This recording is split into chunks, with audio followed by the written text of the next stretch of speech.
जनहित याचिका। जनहित याचिका क्या होती है? इस वक्त आपने कई बार सुना होगा, सुप्रीम कोर्ट में, हाई कोर्ट में जनहित याचिकाएं लगती हैं। जनहित याचिकाएं कौन लगा सकता है, कैसे लगती हैं, क्या है इनकी सारी बातें, इसको जानने के लिए आप मेरा वीडियो अंत तक देखें। मैं हूं राकेश कुमार गोयल और आप देख रहे हैं यूट्यूब चैनल my_e_school। और अगर आपने अब तक मेरा वीडियो सब्सक्राइब नहीं किया है तो इसको सब्सक्राइब जरूर करें और इसी तरह विशेष विषयों पर मेरी द्वारा आपको विशेष जानकारियां उपलब्ध कराते रहेंगे। आइए जान लेते हैं जनहित याचिकाएं क्या हैं, कब प्रारंभ हुई, इनका उद्देश्य क्या है, कौन लगाता है, कब लगाता है और क्या क्या सुप्रीम कोर्ट की गाइडलाइंस हैं, कब ये नहीं लगाई जा सकती।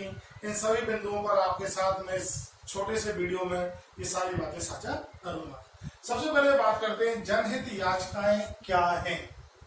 देखिए, जनहित याचिका, जनहित जैसे शब्द से ही पता चल रहा है जनता का हित। तो यूं तो कोर्ट में हमारे पास जो न्यायालय की व्यवस्था है उसमें याचिकाएं दायर करने का प्रावधान है, लेकिन जो ट्रेडिशनल परंपरागत याचिकाएं हैं और जनहित याचिकाएं हैं उनमें अंतर यह है कि वह याचिकाएं केवल वह व्यक्ति, पीड़ित व्यक्ति ही दायर कर सकता है, लेकिन जनहित याचिका को कोई भी दायर कर सकता है।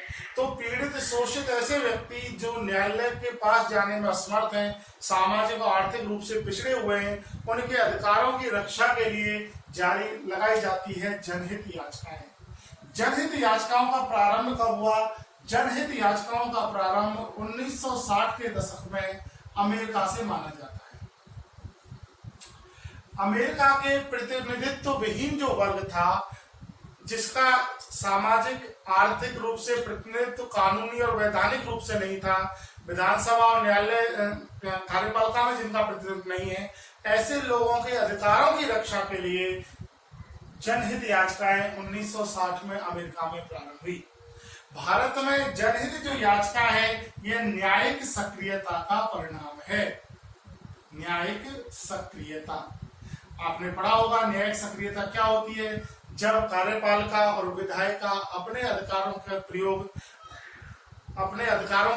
करने में असफल हो जाती है, अपने कार्यों को करने में असफल हो जाती है, तो न्यायपालिका न्यायिक सक्रियता का प्रयोग करके उनको उन कार्यों को करने के लिए प्रेरित करती है, बाध्य करती है। तो ये होती है न्यायिक सक्रियता। तो PIL जिसे हम जनहित याचिका कहते हैं, इसकी शॉर्ट फॉर्म बड़ी फेमस है PIL। PIL या जनहित याचिका भारत में न्यायिक सक्रियता का परिणाम है। ये बहुत ही इंपॉर्टेंट प्रश्न है, पूछा जाता है कि न्यायिक सक्रियता, जनहित याचिका क्या है? भारत में जनहित याचिका न्यायिक सक्रियता का परिणाम है। दूसरी महत्वपूर्ण बात, भारत में इसकी जो शुरुआत की थी वो है न्यायाधीश PN भगवती और न्यायमूर्ति कृष्ण अय्यर, BN कृष्ण अय्यर, और ये न्यायमूर्ति है PN भगवती। तो भारत में इसके प्रारंभ का श्रेय दिया जाता है न्यायमूर्ति PN भगवती को और न्यायमूर्ति PN कृष्ण अय्यर को। इन दोनों ही न्यायमूर्तियों के परिश्रम के फलस्वरूप भारत में न्यायिक सक्रियता के साथ साथ जनहित याचिकाएं प्रकाश में आई। उद्देश्य क्या है? अगला जो महत्वपूर्ण प्रश्न पूछा जाता है कि न्याय जनहित याचिकाओं का उद्देश्य क्या है, तो जनहित याचिकाओं का पहला उद्देश्य है कानून का शासन स्थापित करना। कानून का शासन स्थापित करना जनहित याचिकाओं का पहला उद्देश्य है। दूसरा उद्देश्य है मौलिक अधिकारों की रक्षा करना या मौलिक अधिकारों को सार्थकता प्रदान करना। असल मायने में मौलिक अधिकार तभी लागू होंगे जब वहां न्यायिक सक्रियता और जनहित याचिका जैसी सुविधाएं उपलब्ध होंगी। तभी किसी के मौलिक अधिकारों के हनन होने पर न्यायालय के द्वारा एक सही कदम उठाया जा सकता है। अब प्रश्न पैदा होता है कि आखिर लगाता कौन है, कैसे लगाई जाती है जनहित याचिकाएं, कौन लगाता है, कब लगाते हैं और कब नहीं लगा सकते। तो आप ये समझ लीजिए, कब लगाते हैं का मतलब है जब किसी के मौलिक अधिकारों का हनन हो। किसी के मौलिक अधिकारों का हनन यदि सरकार या सरकार की किसी संस्था द्वारा किया जाता है तो वह व्यक्ति या संस्था जनहित याचिका लगाने की अधिकारी होती है। कोई याचिका जनहित याचिका है या नहीं, यह निर्णय करने का अधिकार न्यायालय का होता है। न्यायालय तय करता है कि यह जनहित याचिका की श्रेणी में आती है या एक सामान्य वाद की श्रेणी में आएगी। तो जनहित याचिका कब लगाते हैं? जब किसी के मौलिक अधिकारों का हनन होता है। कौन लगाता है? अगला महत्वपूर्ण प्रश्न कि जनहित याचिका कौन लगाता है? जनहित याचिका वह व्यक्ति स्वयं लगा सकता है जो पीड़ित हो, या कोई भी सामाजिक संदर्भों वाला व्यक्ति जो सामाजिक सोच रखता हो, सामाजिक सोच वाला कोई भी व्यक्ति जनहित याचिका लगा सकता है। यानी ऐसा व्यक्ति जो सामाजिक सोच रखता है, जो समाज के कल्याण के मुद्दों पर अपने विचार रखता है, ऐसा व्यक्ति, ऐसी संस्था या पीड़ित व्यक्ति स्वयं जनहित याचिका लगा सकता है। जनहित याचिका कैसे लगाई जाती है? तो एक सामान्य से पत्र द्वारा, तार द्वारा ये जनहित याचिका लगाई जा सकती है। इसके लिए आप वकील के माध्यम से संस्थाएं भी लगाती हैं, लेकिन आप इस सीधा सा एक पेपर पर, एक पत्र के द्वारा भी इस न्यायालय में इसकी जनहित याचिकाएं लगा सकते हैं। कहाँ लगाई जाती हैं? यह केवल 2 ही स्थानों पर लगाते हैं, सुप्रीम कोर्ट और हाई कोर्ट। सुप्रीम कोर्ट और हाई कोर्ट। उच्चतम न्यायालय में अनुच्छेद 32 के तहत जनहित याचिकाओं पर सुनवाई होती है और उच्च न्यायालय में अनुच्छेद 226 के तहत जनहित याचिकाओं पर सुनवाई होती है। तो जनहित याचिका कब नहीं लगा सकते? अगला महत्वपूर्ण विषय कि कब नहीं लगा सकते। तो कुछ बात दिए गए जिनमें जनहित याचिका नहीं लगती। विशेष रूप से व्यक्तिगत मामलों में जनहित याचिका नहीं लगती। यदि मुद्दा किसी एक व्यक्ति, एक फर्म, निजी फर्म से संबंधित, निजी व्यक्तियों से संबंधित है तो उनमें जनहित याचिकाएं नहीं लगती। जैसे मकान मालिक किराएदार विवाद, मकान मालिक किराएदार विवाद में जनहित याचिकाएं नहीं लगती।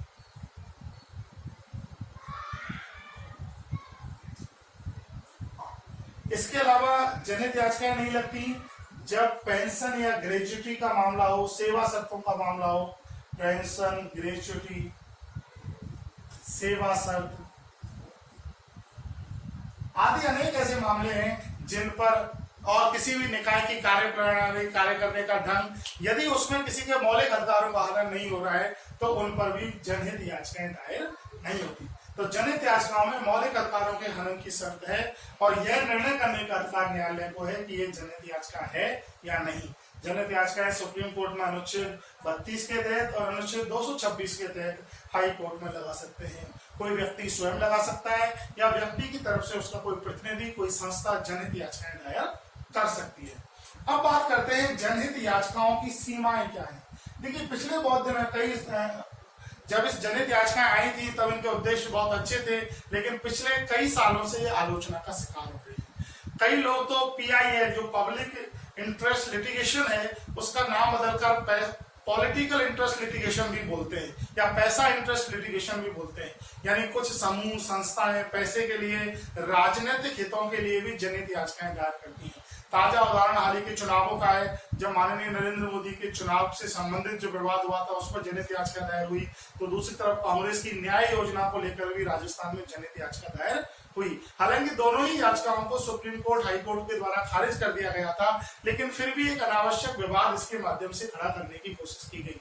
इससे कोर्ट का समय खराब होता है, साथ साथ बहुत महत्वपूर्ण विकास के मुद्दे भी अवरोधित हो जाते हैं। तो सीमाएं क्या हैं जनहित याचिका की? तो पहली सीमा यह है कि इसके माध्यम से विकास के कार्यों को रोका जाता है, इनको राजनीतिक मुद्दा बनाया जा सकता है।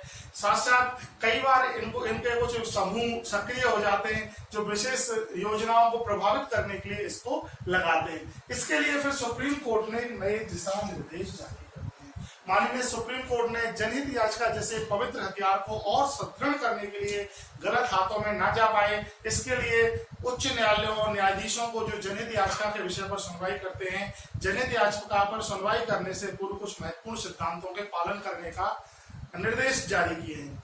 इस गाइडलाइन में सुप्रीम कोर्ट ने बताया है कि सबसे पहले न्यायालय यह देख ले कि जिस व्यक्ति ने जनहित याचिका लगाई है उसकी क्रेडिबिलिटी कितनी है, उसकी विश्वसनीयता कितनी है। अगर उसकी विश्वसनीयता है तो ही उन्हें जनहित याचिकाओं को उसकी विचार किया जाए। दूसरा, उसमें जनहित का मुद्दा कोई जुड़ा हुआ है या नहीं, कहीं वह किसी व्यक्तिगत उद्देश्य या दुर्भावना से पूर्ण होकर के तो नहीं लगाई जा रही। जनहित याचिकाओं पर सुनवाई करते समय न्यायाधीशों को अपने व्यक्तिगत स्वार्थों को, व्यक्तिगत भावों को परे रख करके कानून के अनुसार ही उनका शासन करना चाहिए।